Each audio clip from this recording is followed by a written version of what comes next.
And you can't make a spade look nice and want people to have it. It was a hard slog. Yeah. So people who'd been established there for a long time, they got the jewellery, they got the nice stuff, and they were getting the commission on the, the £2,000 ring. I was getting a commission on a $3.99 spade. Like, work it out. It wasn't glamorous at all. I tell you, it's a massive business, though, isn't it? I mean, and when you see people at the top, I mean, it's easy to tell you can turn over and just have a laugh. But the people that are like really good, you've got to admire them for their. There's a guy, he used to be a presenter, and they're so good. Like you say, you could give them a bowl and they'd sell it. They'd make you think, oh, I need to get that. They're that good, that talented. Yeah. But again, kind of realised that I liked it, but I'm just not a natural at selling spades, really. And I think I just missed the stage at that time. So I did that for a couple of years and, loved it really. But like I said, there was elements that I was like, I can't do this anymore. Yeah. And I think I got offered something and then, just deviated and I did another show because I did a lot of touring shows. And I got back into that and I thought, yes, this is where I want to be. Yeah. And then I got bored of that. Well, touring, touring, is hard work when you're travelling around and stopping in hotels.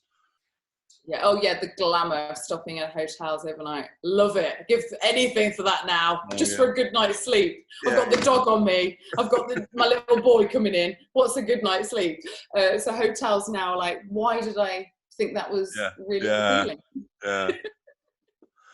So what went from there then? So you did the touring, and then was it a case of starting to settle down then? Well, what happened then is I went to Australia with a guy who I'd started to date, and if things were going well, he was a lawyer out there, and I thought, oh yeah, I can live with a lawyer lifestyle in Australia. I can do that. I can have a bit of a rest, don't need to do anything.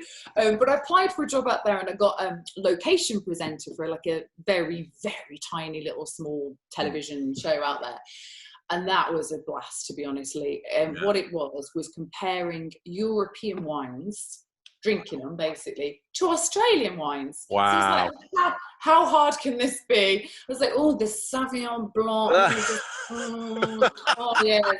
It was literally, I think they wanted a European person to because I've been to France and I can speak Italian, and I was doing all of the sophisticated. It's from a good region and all that bullshit, But I loved that. Absolutely loved it. And I probably would have stayed. I stayed there for about 3 years. Then unfortunately I got a call saying my mum is not well. Oh, right. And as soon as I heard that first plane, I was back. And that's why I've come back to the Midlands, really. It's brought me full circle. Yeah. Because my mum, unfortunately, we found out she was terminal and she had ovarian cancer, which was horrendous. So I literally gave up everything for 2 years, 24/7. I was looking after her, and I do not regret that. Bless you. At all. So that was horrendous and horrible. So that brought me back. And then then you could say, I met the partner that I'm with now, and I've got a little boy. So it was tragic circumstances, and actually very weird because I knew she was getting poorly, and then we obviously knew it was terminal. And we did a bucket list, and I said, okay, Mum, so, what do you want to do? And I was thinking, Lee, she was going to say, Grand Canyon ride, see the Grand Canyon, helicopter, I don't know, pyramids. Yeah. No, she turned and she says, I want a grandchild. Wow. No pressure then. No pressure. I was at this point, Lee, I didn't have a partner. They're quite fundamental things. Didn't have a partner. I was like, oh my God. So like a maniac, I went on Match.com, find some money, and then going through reams of people that were just clearly just in it for something else rather than I can imagine. It must have put them off, babes, because I was like, do you want children in the future? Seriously, do you want really pushing the issue? Anyway, I met a guy, and looking back, it was very, very soon, that happened. But I thought she did it in such a lovely way, because she said, I know you're stagey and I know you feel like your life is complete. She says, I just want you to have a child and look it in the eyes and experience the bond that we've got, because we were soulmate, like best of mate, like she was my world. And I was like, oh yeah, I kind of do want to experience that, really, and if I'm not going to do it now for you, when am I ever going to do it? So it was kind of like that. So Dookie, my little boy, came out of a really weird kind of way, really, because I had, like I said, no inclination to be a mum before that. And unfortunately, I was 6 months pregnant when she died. Oh, so I know. So she never saw him, but she knew, and she was ecstatic for me. And I think she just wanted me to experience motherhood. And I'm like, thanks, Mum. Oh. Like, and now I've got this legacy. I don't know what to do, but I do love him to pieces, no doubt about it. But yeah, that was a really, really tough time for me. So. What a brilliant story, and I can resonate a little bit with it, because when my daughter, my wife was pregnant with our daughter, my mum passed away, and I think in some way, and it was very difficult, but in some ways that pregnancy took our mind off a lot of things, because we had to get, she couldn't get too upset. We had to process it, and we had something else to think about. And in some ways, and I know my mum is there and can see her. But in some ways, it was almost a gift that child. And did you feel like that? Do you know what I did with the getting through? Because I was like, oh my goodness, I've got this new person, you're breastfeeding, it's just horrendous. And you're taken up into this, I've got to look after this child. Your brain just makes a shift, doesn't it? I've got to look after this child. My feelings will be put on hold. But unfortunately, about a year and a half later, I had I lost it, really, and went through a lot of depression, because it was great because it got me through, but then my grief was delayed almost, I suppose. And so it was like, vroom, and it hit me. And so, but again, that's made me who I am. And, it's made me, well, basically losing my mum is fundamentally will shape me forever, because I'm not the same person as I was pre her, but it's made me a better person in the sense of, I'm a fundraiser now for ovarian cancer. I'm a big campaigner because I just want the awareness out there for the women. I didn't want my mum to die in vain. So in this country, every 2 hours, a woman dies of ovarian cancer. And that's a horrible, horrible statistic. But everybody associates ovarian cancer with cervical. Oh, I go for my smears. No, there isn't anything for ovarian cancer. So it's getting the word out there. They call it the silent killer, but there's loads of, signs and things like that. So unfortunately, in my mum's case, it was too late. But in 80% of women, it is, because they just see it as constipation, or, they're a little bit bloated. So now I'm like this ambassador and this passionata about getting that message across. So I put on loads of gigs for ovarian cancer, get my mates from the West End to come down, we have a sing song and raise as much money as we can.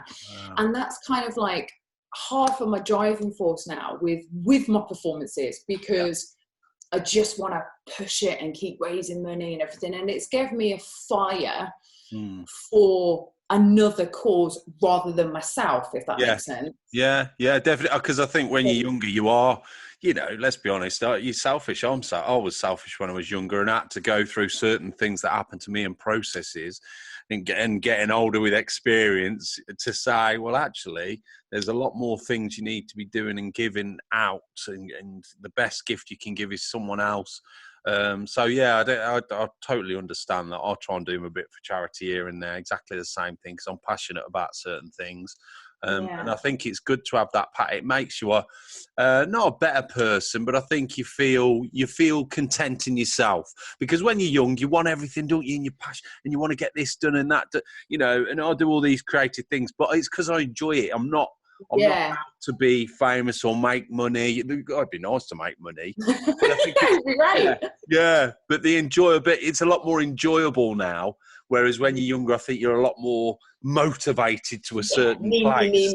Yeah, I know what you mean. And very much like you say, the West End world is like that. It's me orientated. And, you know, when you're a performer, it is, you know, everybody's looking at you for this performance, and you do internalize yourself. So it is very selfish industry, I suppose. But that is just, I just want to help as many people as I can. And if I spread the word on one gig and somebody hears it and goes, oh, hang on, those symptoms they sound a bit like ovarian cancer, just go to the doctor. I say, the worst case scenario, it could be bloody, you know, you're bunged and you've got constipation. But on the other side, it could be something really more serious, and you need to get it earlier than you can. So there's a different focus now, I think, with a lot of stuff that I do, which is a good thing. But God, on a heartbeat, I'd still love to have my mum here and not do all that.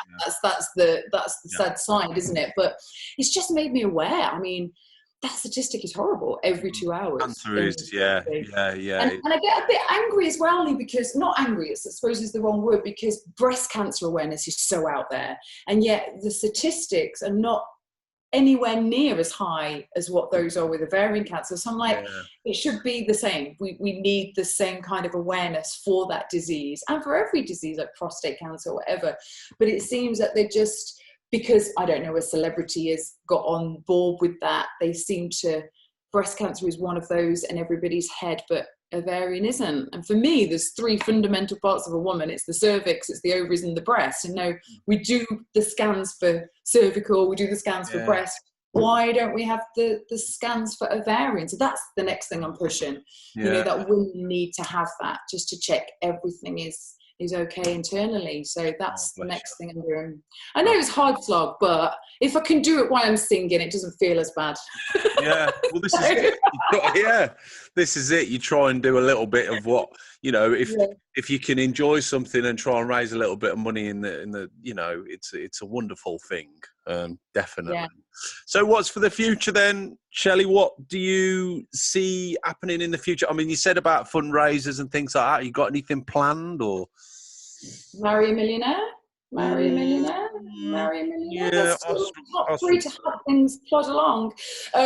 My advice, one of my only words of advice that my dad used to give me was marry for money and the love will follow. I did the opposite. I'm not married yet, but let's put that in the background. It does help things, as my dad said, but no, I've done the complete opposite. But for me, the future, like you say, it's just plodding on with this cause, really, just trying to get the awareness out there. I think up to date, I've raised about 55,000, and you know, it would be my joy to get that in the middle, the millions round, but working out logistically how you go about that without, you know, super exposure and things like that. So unfortunately, money in those kind of things does help get it into the public realm. So if I had more money, I would absolutely love to plough the awareness into that. But you know, you just got to do what you can, and the only thing I know how to do is entertain people on a good night out, charge them, and you know, they're all giving it to a good cause. So absolutely continue with my show, which is Diva of the Decade. So I tour around doing that, giving homage to the biggest divas of all time. So what kind of divas do you do on this then? So Tina Turner, my idol, Aretha Franklin, I absolutely adore her. So it's all the big, you know, all the big. Yeah, not the easy ones then, gee. I know. All that. It's all no. Oh, I love it. So, Whitney Houston, Diana Ross. We've got everything in the show, so it's really good. So I do it with it's a duo setup sometimes, and I do a single show as well. So I love doing that, and then I'm still ranting on the Diva Mum Diaries. So yeah, just, you know, it's very cathartic for me to get it all out there going, it's really difficult. Especially if you're doing Aretha Franklin, Jesus. Oh, she's great. I love her. I bet that's just like quite cathartic in it when you're pounding them tracks out. It's like, yeah, it is, and especially on the slow numbers, because you can really relate to the words sometimes, and all the hard work you've got to you know, up until this point in your succession of being a singer, you know, all the grafting you've done, and then sometimes you evaluate it and you're like in a pub to like 20 people, and then that takes some soul searching. That takes some I'm like, don't you know where I've been? Don't you know I'm a star? But they don't know any of that. Did you see that new series, that Starstruck? It was on Saturday, I think. Did you watch that? No. It's like a takeoff of Stars in Your Eyes. Only this time they have 3 performers and they all sing. I think the winner was the Freddie Mercury guy. He was brilliant, where they come on, 3 of them, and then they've got judges. But that's quite interesting where that'll go, because some of them are awful. I mean, are they? If it's on a Friday or a Saturday or a Sunday, no chance, because I'm like working those nights. Saturday night is literally a night. This is it, isn't it? But I'll have to do it on catch up. But yeah, to get it on catch it, it's definitely worth the watch. But they show them when they, this is Tom and he's a plumber and he's there with his wrench in his hand, and then he comes out looking like Freddie Mercury. It's that kind of vibe. I was like, this is Stars in Your Eyes. But I used to love Stars. I know, Night, Matthew, I'm going to be. That was amazing. I used to love that. They wouldn't do that now, though, because it's not PC enough. Because I remember, I'm sure there was ones where they come on and it'd be a white guy and go, I'm going to be Jackson, and they'd black him up. Be like, what? You can't do that now. They'd be like, oh my God, shut the show down. Well, that's funny you should say that, because my agent, because I love Whitney, so I wanted to do White Whitney. I wasn't allowed to do that. No. I'm like, but I'm Whitney and I am white, so I am a White Whitney, but I'm not allowed. I'm not allowed. But it's you have to be very careful. But for me, there was nothing. No connotation in it at all, but that was stopped. Yeah, you've got to be careful. So I always ask my guests for a bit of advice before they go. It could be advice you've been given or you give. What have you thought of any advice you could give someone, Shelley? Yes, my darling. I think obviously when losing my mum, I think like I mentioned, I had that little breakdown and depression came and everything. And I think because people see me as stagey and I do put my stage face on a lot of the time, nobody knew what I was going through, because they were like, not you can't be down, you can't be depressed because you're upbeat Shell, you're the diva kind of thing. And I think it was detrimental to me to keep it in. And I'm so glad now, mental health issues are coming out there and they're more prominent in the media and everything. Yeah. But for me, it would have been just much more beneficial to me to open up and just been like, actually, I'm not okay. Because it just elongated the process of me being depressed and actually being vulnerable. It does save your life, really. And I think just being vulnerable, I think, would be my advice. If you're not feeling okay, just find that person that you can say that to. So, and actually treasure, I know that sounds really cliche, but treasuring moments. Put your phone away, put the telly away, just concentrate on that person and that poignant moment, because you honestly don't know how long you've got with that person and how long they're going to be here. And I've learned definitely those moments definitely make memories, and those memories are the thing that pulls you through the darkest times of your life, and you can just draw on those, whether if you're divided with your phone and you're like, I'll get back to it, and not the same memory, having that beautiful moment where you're concentrated on somebody and you're going for it. I think that's beautiful, and they make moments. So really treasure moments and times that you have with your loved one and your friends. And just be vulnerable. That's definitely mine. And just don't take yourself too seriously. That's another one, because of all my experience thinking, right, I'm going to be serious, this is what I want to do, and then realizing, actually, that's not what I want to do. And it's okay to not know what you want to do as well at 40. I think you judge everything at 30, don't you? You've got to have your shit together at 30. You've got to have a plan. You've got to do this. And I deviated so muchly, and I still am. I'm going back and forth to what I want to do, doing this. And it's okay to be like that. People think they should have all their eggs in one basket and be very serious and focused, and this is what they need to do. And life's not like that. And I think if you know that and accept that, you're going to be a happier person, I think.